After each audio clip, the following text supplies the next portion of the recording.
pointing out that I know the Red Arrows are due to close the flying display programme this afternoon around about 6 o'clock, but we will have a number of aircraft departing to head back to their home bases, so you don't have to rush off.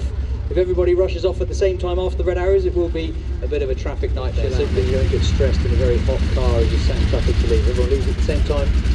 It will be a little bit awkward to get out and you'll be sat in the car for a long time. Don't just sit in the sunshine and enjoy a nice cold beverage before you hit the road.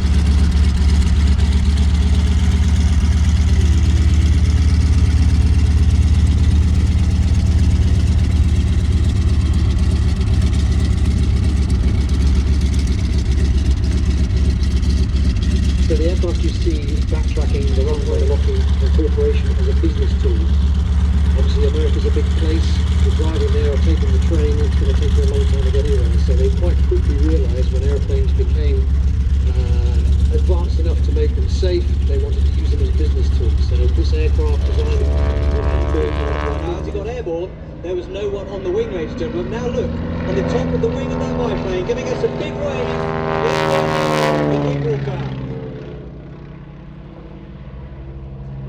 And she's got a lot of trust in the pilot, who happens to be her husband, Emiliano, flying this Super Stearman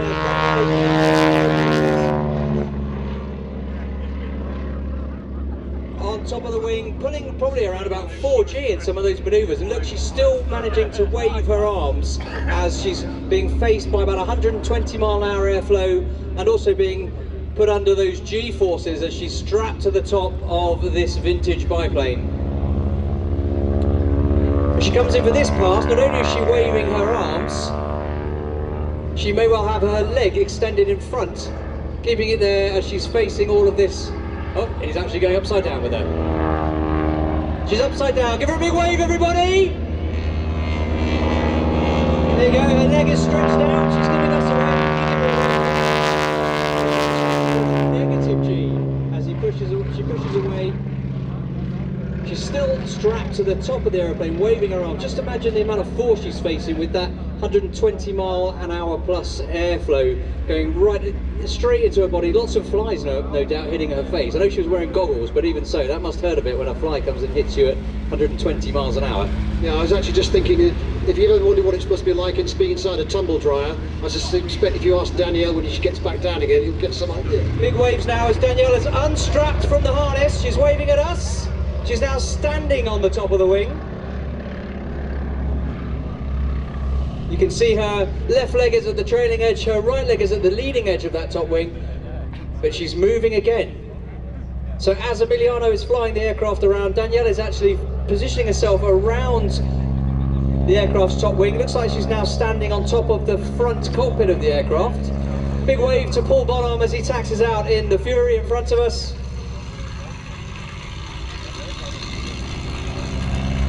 So to your right, here comes the 46 Aviation Super Stearman, and where is Danielle now? Nice slow pass for us in from the right, a little bit of puffing smoke. She's now stood on the front cockpit, holding her leg. Now I'm pretty sure that can't be very easy.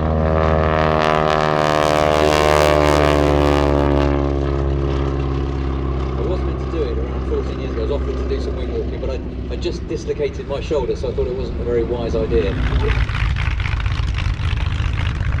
Puffing smoke. Look, she's actually walking out onto the left wing. She's now between the wings. What on earth she is she is, doing? like you say, quite literally wing walking. She's now laying across the struts, waving as she goes past right to left. It's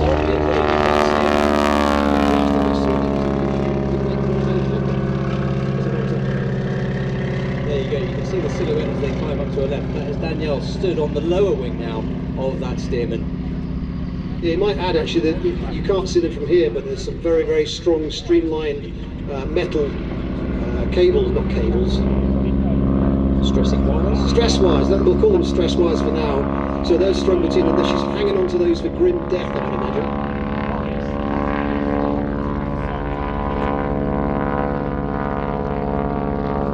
She's actually on the leading edge of the left wing now for some strange reason. Maybe she's not getting on with her husband at the moment, she wants to get a bit of distance.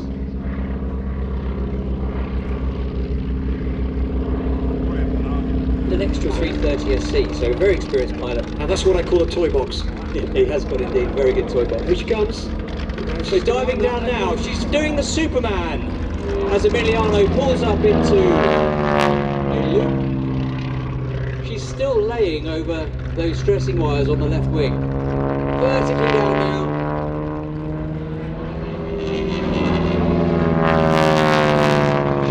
She's in their marriage vows. He's flying it very aggressively, isn't he? He's having a good time. I'm sure she's enjoying it. She's doing very well. I think that's very athletic. To Love, honour, obey, and not let go. What's happening now? She was laying across those wires for that pass, that loop. Diving down She's still out there. fast. She's still doing the Superman. Superman. Sorry, the Superman. Tight barrel roll as she's laying across the stressing wires. That is. And as brave as she is, we have to remind ourselves of the great skill of her husband flying the aircraft. This aircraft was a very sedate aeroplane when it was initially a trainer back in the 1930s. And as Mike says, got a big souped-up engine in the front. They also engineered an extra set of ailerons, so the aircraft rolls twice as fast as the original aeroplane, which means that he's flying it like a pit special, even though it's about 4 times the size and the weight. Right, I think this is now the thing that amazes me most about what Danielle is doing. So now she's back on, standing between the wings. She's got her leg in the air. She's giving us a wave. Big wave. Big round of applause, ladies and gentlemen.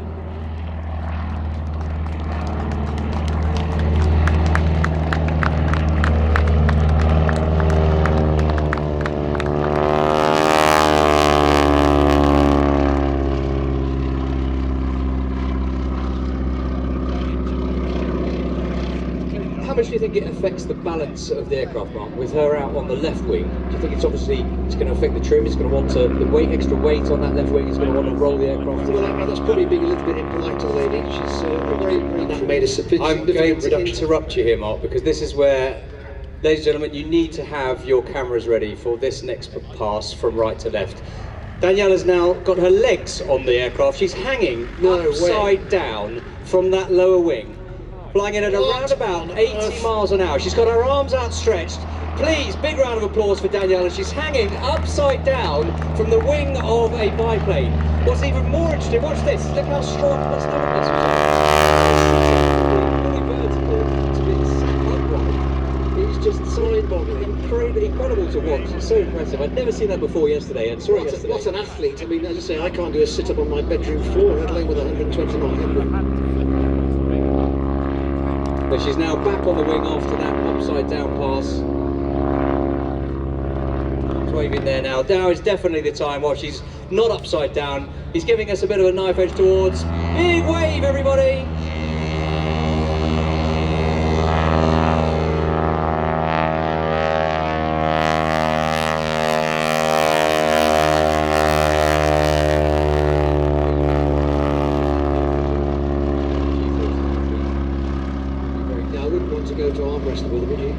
Absolutely. And she's now moving again, stepping over. You just saw her step over that tensioning wire, should we call it, rather than stressing wire, tensioning wire.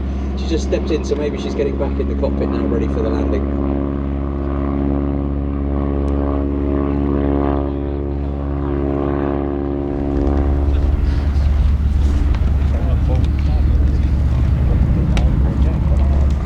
He's slowing it right down.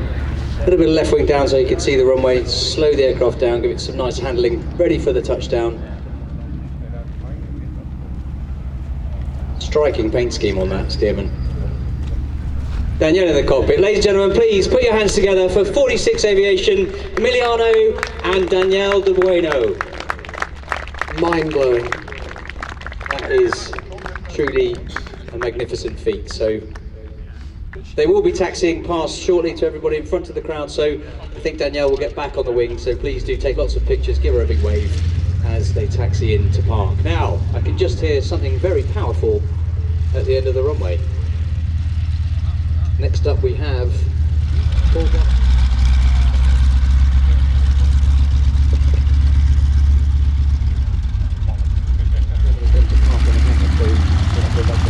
your front right though.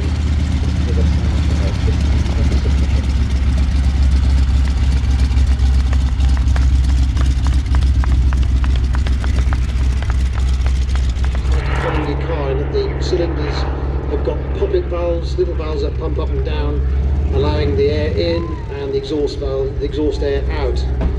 This aircraft is powered by a sleeve valve radial engine, probably one of the most complex mechanical engines ever designed. Reason being that a chap called Roy Fedden back in the 1930s, who had already designed some very successful radial engines just after World War I,